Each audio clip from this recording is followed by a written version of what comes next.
Come back, you are still watching the weekend show. The Nigerian government has implemented various agricultural structures and reforms. It's aimed at looking at boosting the sector's contributions to agriculture in Nigeria, also to help the economy, ensuring food security, and improvising the cultural promotion in Nigeria. As you know, the policy apps, the agricultural transformation, and the agenda has taken a national and agricultural technology for innovation, policy, NAPTICs, trafficking in persons as well. These policies focus on private sector-led growth, value, change and development, market orientation, and climate change. As you know, I'm joined here this morning by Lucy. How are you doing? Good morning, Aisha. You look really beautiful. I love your dress. Thank you. You look amazing. Glad to be here with you this morning. Of course.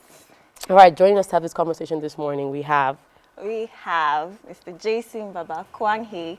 He's the APC Zonal Youth Leader in the Northeast. Welcome to the show. Good morning. And also we have Suleiman Ibrahim. He's the Sarki Tulip Ichiga of Adamawa State. Hope I got that pronunciation well. Very correct. Thank Good you to very have you much. back. Good to have you. Thank you. All right, so over the week, we've had a lot of change coming in. You know, we've had events in Lagos State where the Lagos government has even structured what we call agricultural reforms. Just to enlighten us a little bit, what can you tell us about these agricultural reforms and what does it mean for Nigerian farmers? Thank you very much, Aisha, and good morning, Nigerians. I would like to start by condoling the country over the untimely death of our father, General Muhammadu Buhari. It is my sincere prayer that God Almighty will grant his soul eternal rest and give us and his immediate family the fortitude to bear his irreparable loss. And thank you for bringing us to this show, and thank you for hammering on that question regarding the agricultural revolution that is taking place in Lagos State. Yes, on Wednesday, the Lagos State governor launched an endowment fund for agriculture for 500 billion naira, where we have seen very substantial donations from well-meaning individuals across the length and breadth of the country. And that is not just for Lagos State, it's going to be like a consortium of many states. You mentioned about 5 or 6 states that will also partake in that fund.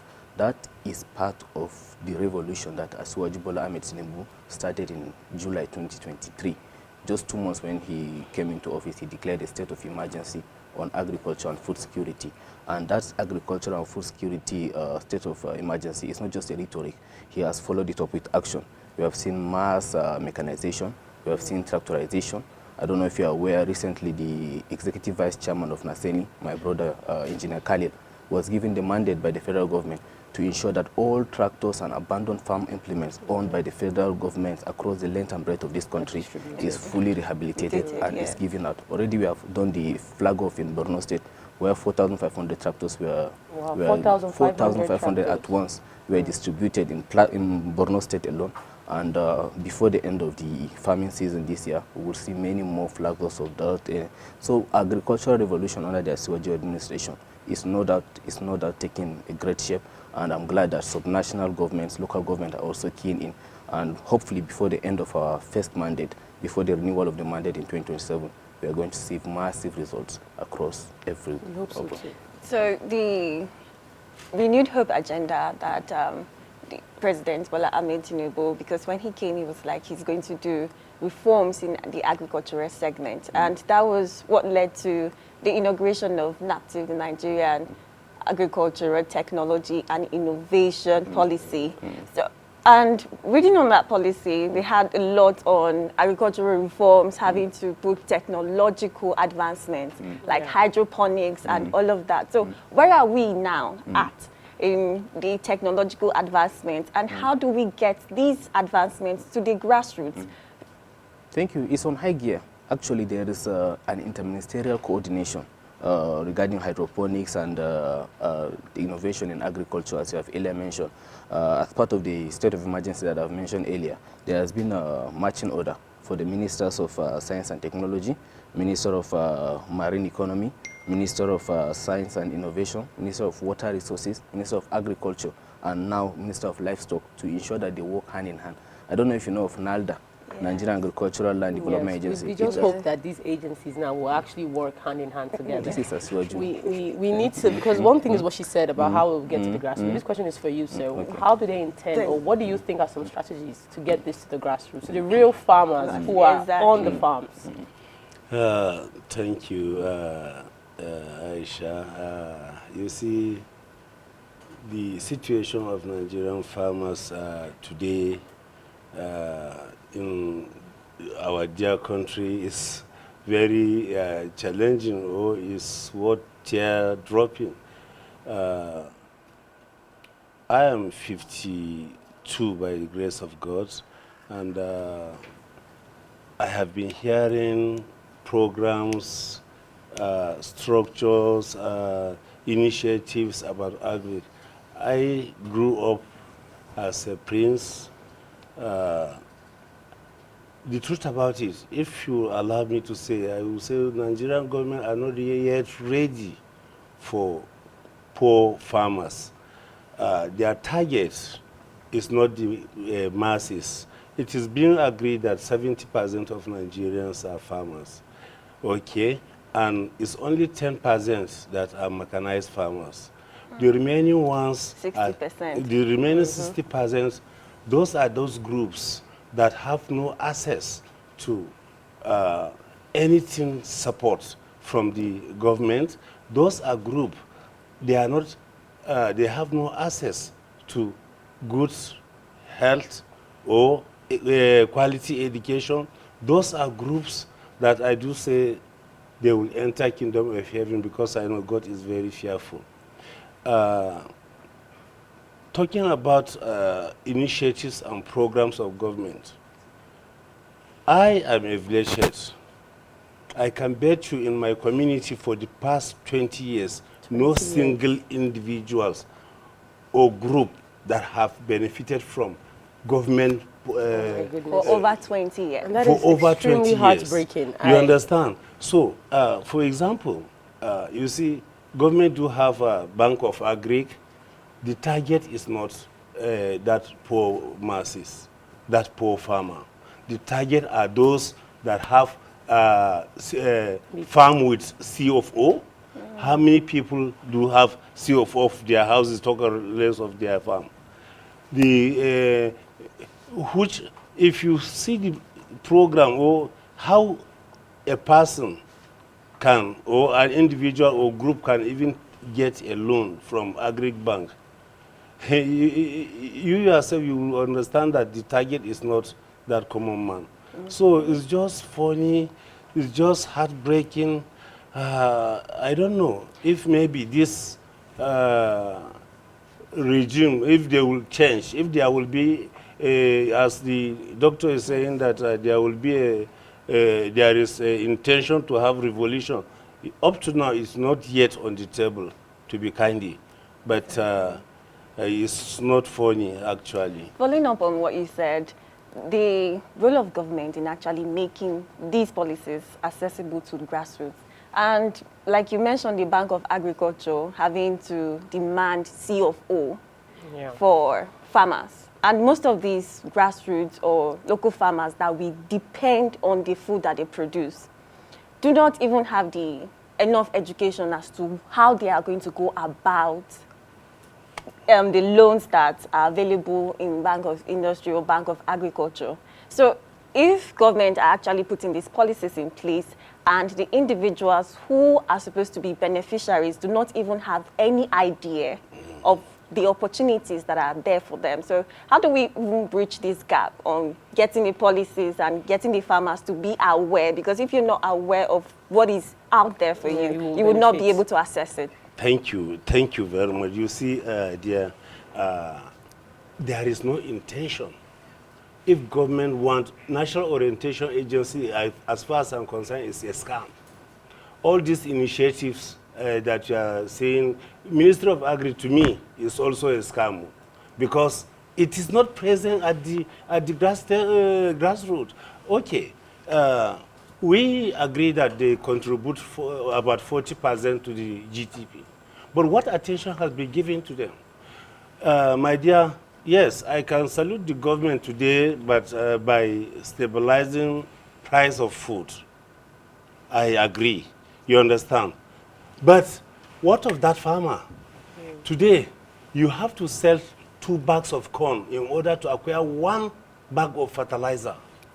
Many people have abandoned their farm this year. I'm telling you, with all seriousness, next year, about 40% will not farm because of what they experience today. Because you started farming, you don't know that, okay, you normally sell your produce in order to buy fertilizer, solve your family needs. But in this context, if you solve the pressing this thing, there is no enough grain to buy fertilizer, and without fertilizer or other chemicals, today farming cannot take place. So, sir, hearing all of this now, and from him also, how do you think Nigeria we can attain food security? Because you're on the side that these reforms will work, it's been rehabilitated by the president, but hearing from the local side of things, the grassroots, how do we really attain food security? And these reforms, truly, are they going to work? They are working already. I am fully aware of the activities of the Ministry of Agriculture under the able leadership of the former chairman of our party, Senator Abu Kyari, and Senator Sahabi Aliu. These are two competent individuals that have been running the ship of the Ministry of Agriculture for over 2 years now. And I am in the know. I know exactly what they have been doing. In this farming season alone, they have shared more than 22 million tons of fertilizer. But you know, agriculture, you can't take away the activities of racketeers. That I will blame it for. I will blame them, because activities of racketeers may be because they will buy in bulk and be selling to farmers on high. So is that being paid attention to? That's one thing that I want to call their attention to. But from the ministry, I can competently tell you that 22 million metric tons were distributed across the 36 states of the Federation and the FCT. And to address the issue he raised regarding needing CFO before you can access agricultural funding, that has already been addressed. Once you have a cooperative society of not less than 10 people, you can approach the Bank of Agriculture. And you know the administration has already appointed a new chairman for the Bank of Agriculture, and there is a capitalization ongoing. The federal government is recapitalizing the Bank of Agriculture to the tune of 1.5 trillion naira. Once that has been done, and you have your cooperative society, no matter the part of this country that you are, you can approach them. We have branches of Bank of Agriculture in all the states of the Federation. And they are accessible. They are very accessible. It's what is missing in the value chain now is agricultural extension workers. People like you and me that can go to the grassroots and tell these people about this initiative. That, I think, is missing. Even if it's there, it's not adequate. But I want to tell you that those of us that are in Abuja, those of us that lay years with this ministry, we know what they are doing. But we don't have the capacity to spread it across the 774 local governments in the country. And that, I think, should be something the government should really pay attention to. Yeah, the extensive workers having to bridge the literacy gap in the grassroots. The activities are there, but the people are not aware. Okay. Now, moving on, we have seen challenges in the past few weeks. In July alone, we experienced flooding in Niger State and a lot of insecurity, which have actually dissuaded people from actually going to their farmlands. Because if you are farming and then flood just comes and then displaces you from your home, your farmland, your crops.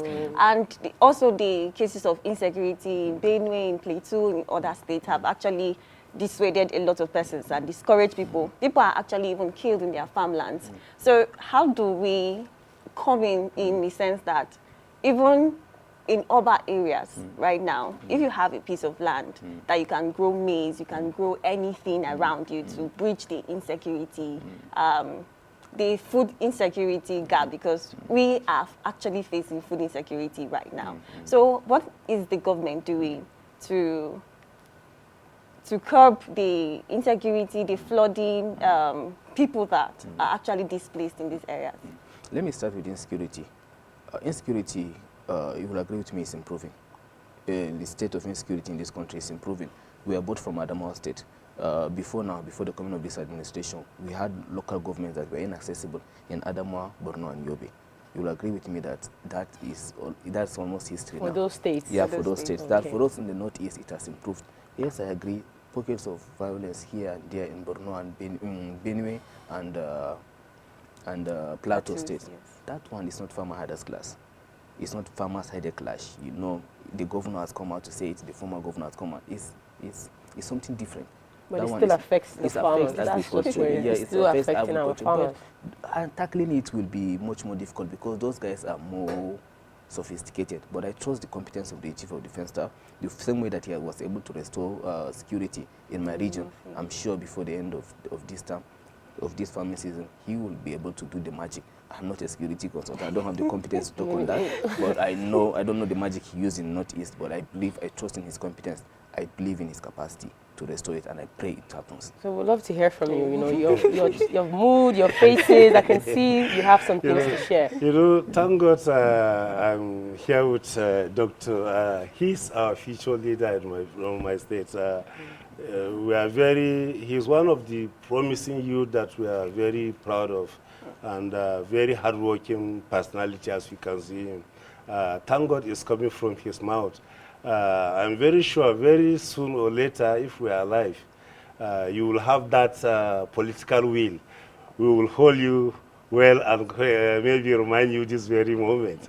Actually, you see, the security, talking about security situation, I know, just as he said, we are both from Northeast, we know how it was, and today there is a bit difference. But in other parts of the country, I happen to be the acting secretary of the village heads of northern parts. I know what I'm receiving from Zamfara, what I'm hearing from Zamfara, Dansado, from the village heads there. So there are a lot of challenges, even the Benue we are talking about. So what is disturbing me or disturbing us more is this: there should be no factor or any element that will make someone uncomfortable that government will not take, they are not supposed to take responsibility. Or even immediate action. Yes, immediate action should take responsibility, because if he is my brother and I offend him, government should do anything to protect him. That is my belief. Perfect. So I cannot, because you are my sister, humiliate you just like that, and there is no law to take care of that. Even if, being it a farmers headers clash, be it a communal clash, government should take full responsibility. Everybody should be punished according to his sin. That's that very angle. After this style of Tinubu policy, I don't know, he have tried by stabilizing the food prices, just as I'm saying. But why is he not looking at that farmer? The fertilizer, the chemicals are tripling, and he is thinking that in future he can get food, he can secure food price? No, because anything that slightly break the system, the program, everything will be ×2. People will be in food crisis. So it happened in China sometimes, some years ago. If to discourage their farm, this thing, Americans will buy the fresh one, polish it, bring it to them at the cheaper rate. Later on, when they cease, China happened to be in crisis, food crisis. So the number one thing is to encourage the farmers. Before now, many of youths that just come to the city looking for better this thing went back to farm because it is economical viable. But with this system now, many of them will come back to city. Exactly. Because there is no hope at the village. If the government will do, okay, the fertilizer he's talking about, they will be targeting party members and so on and so forth. So would you agree with that? You understand? Well, like I've said, there are racketeers. I don't agree with him that they are party members. I'm a party official. I'm a member of the NEC of the party. I have not received a single drop of fertilizer. Okay, then I'm a village head. Yeah. I have a district. I have not seen anything. Where is the reality? I think even the village heads, you won't rule them out. Some of them, not all of them, are like you. You won't be surprised that the Racketeerians may even be having connection with the villages. What I will advocate is for us to go back to the system that Akiume Adesina used during the administration of Goodluck Jonathan. We should have wallets where all individual farmers will be identified from their farms, and there will be a direct communication between these farmers and the Ministry of Agriculture. Because that's Let's just eliminate middlemen. Exactly, my sister. Let's eliminate middlemen. There should be a direct connection between the ministry and the farmers. I can say we are the custodian of the locals. Yeah. But the politicians look at us as if we are their rivals. You know, because there is the Constitution did not give us constitutional responsibility. So the truth about it, what we farm is for the community. Yeah. Because if somebody's farm flood taking care of it, the first place you go to is his ward head, village head, or even ward head first. Before coming to village head, if the thing passes apart, we reach to our district head in order to seek for help. So, my dear, the situation, the connection, if they want to reach out to people, there are many things that come from government, as he said, but you first hear it from party executives. You understand? If they come and ask us, so we are not aware of it. So, and those ones, if they come, you know, it's party things. But you leader here now, we hope to don't want to. But, renewed hope. But I'm happy that we discuss this with you here. In the nearest picture, we will talk about that. As the youth leader in the Northeast Zone, and he clearly mentioned that a lot of young people, like in the case of China, that they made farming economically viable, that a lot of persons went into farm, especially young people. You know, like in our population in Nigeria, if we have to be state farming or food security, it has to be more of the responsibility of younger people. But in Nigeria, where we don't see farming as a viable venture, why would I leave a job in the city? Honestly, to even go back I should be able to invest in farming. something Something that is valuable, as you said. as the youth leader, so how do you now bring these policies to encourage young people to actually invest in farming themselves on an individual level? It's ongoing already. You mentioned innovation, hydroponics earlier, agri-tech. These are all schemes that the Asuwaju administration is pushing. The Nigerian Agricultural Land Development Agency, the head of it is my age mate, Engineer Cornelius Adebayo Jr. He's a very young man and he's doing wonderful things in that agency. What he will do, if you are a young man or any potential farmer like you now, approach the agency, show him evidence that you have, they don't do small scale, it has to be from 20 hectares and above. If you have mass land that you need support of the government, they will go, they will do the cultivation for you, put infrastructure, put boreholes, put security walls and everything, and they will give you the motivation with agri inputs for you to do it. That thing is ongoing and people are benefiting. Okay. I don't know why people don't know about it. He mentioned National Retention Agency. I know our elder brother Larry Issa Onilu is doing a lot of good things in that agency. I will advocate for interagency collaboration. NALDA and the National Retention Agency should have a publicity campaign on AIT and other major television stations so that people will be aware, because the man is doing great things, and young people like me are the owner of the biggest rice milling farm in Kaduna State now. In fact, it's the biggest in Nigeria. It's just 33. He's a very young man. So a lot of young people are doing a lot of things in this country. We just don't bring them young people with capacity, because if you are talking of 20 hectares, how many farmers do have access to 1 hectare? They can form a cooperative. You can form a cooperative, come together and like approach how them. you've given some solutions to the challenges that you're stating. You can form a cooperative. If you have 1 hectare now, all of you can come together and it will be 10 hectares. Doctor, you can approach them. But doctor, you will agree with me that in this present situation, I and you know that these things are not on table. And how many years are agriculture, Ministry of Agriculture and other NGOs and the initiatives we are talking about? Chief, not yet on table. There's so much to discuss when it comes to agriculture in Nigeria, because it is a very valuable economic structure. So we'll have to have this conversation once again, because we have just started here in Nigeria, this renewed Hope Initiative for Agriculture. I want to thank you all for joining us this morning. And of course, sir, we've heard all your briefs and your challenges, but one thing is for sure is that we are here to get solutions. That is what we are all here to do. So thank you for joining us. Thank you very much. We'll have you soon back on the show. Thank you very much. Thank you. All right, stay tuned. We have more on the weekend show. Coming up next is sports. Thank you for joining me, Lucy. Thank you. It's been a pleasure, gentlemen. Thank you so much.